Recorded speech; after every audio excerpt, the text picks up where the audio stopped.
Hello students, welcome to my channel. आज मैं आप सभी को इस वीडियो में चैप्टर नंबर 4 की एक्सरसाइज 4.3 का क्वेश्चन नंबर 2 का सेकंड पार्ट करवाने जा रही हूं।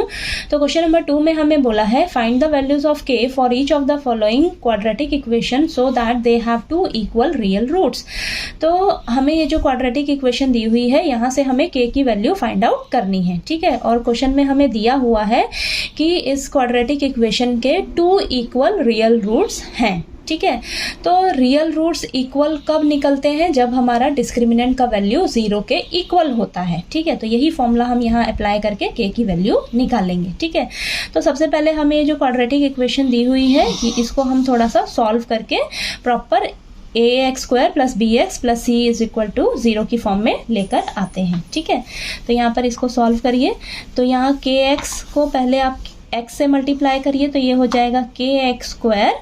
देन kx को -2 से करेंगे मल्टीप्लाई। देखिए, एक बार इससे करिए, एक बार इससे मल्टीप्लाई करिए तो -2kx और ये +6 तो एज इट इज लिख लेंगे, ठीक है। तो ये आपकी प्रॉपर क्वाड्रेटिक इक्वेशन की फॉर्म में आ गई इक्वेशन, ठीक है। अब हमें क्या करना होगा? सबसे पहले a b c की वैल्यू लिखनी होगी, ठीक है। तो यहाँ पर लिखिए आप a की वैल्यू क्या है आपके पास? x² का कोफिशिएंट यानी कि k, और b की वैल्यू क्या है? यानी x का कोफिशिएंट यानी कि -2k, और c की वैल्यू क्या है? 6, ठीक है। अब हमें गिवन है क्वेश्चन में कि जो क्वाड्रेटिक इक्वेशन है ना उसके 2 इक्वल रियल रूट्स हैं। 2 इक्वल रियल रूट्स किस केस में होता है? जब हमारे पास डिस्क्रिमिनेंट जो होता है वो 0 के इक्वल होता है, ठीक है। यानी कि d किसके इक्वल होगा? 0 के इक्वल होगा, ठीक है। तो इस केस में रूट्स जो है वो इक्वल निकलते हैं। तो यही फॉर्मूला हम अप्लाई करेंगे। अब यहाँ पर देखिए d का फॉर्मूला लिखिए, क्या होता है? b² - 4ac = 0, ठीक है। तो यहाँ पर b की वैल्यू क्या है? -2k। तो यहाँ पर रखिए -2k का होल स्क्वायर -4 × a कितना है? k, और c कितना है आपके पास? 6, ठीक है। तो यहाँ पर वैल्यू फटाफट से पुट करी हमने। अब इसको सॉल्व करते हैं तो यहाँ पर आ जाएगा आपके पास 4k² - 4 × 6 = 24k = 0, ठीक है।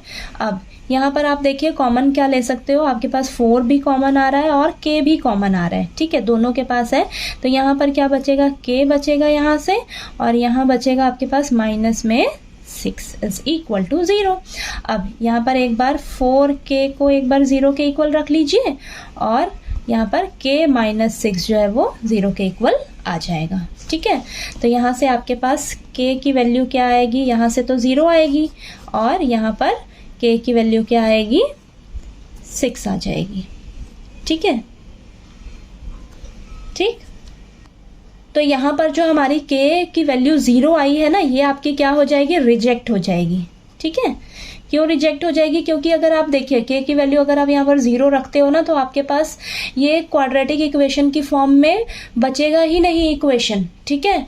देखिए यहाँ पर अगर आप k का वैल्यू 0 रखते हो तो ये तो पूरा आपका खत्म ही हो जाएगा, खाली 6 बचेगा, ठीक है। तो यहाँ पर ये जो k की वैल्यू 0 आई है वो हमारी क्या हो जाएगी? रिजेक्ट हो जाएगी।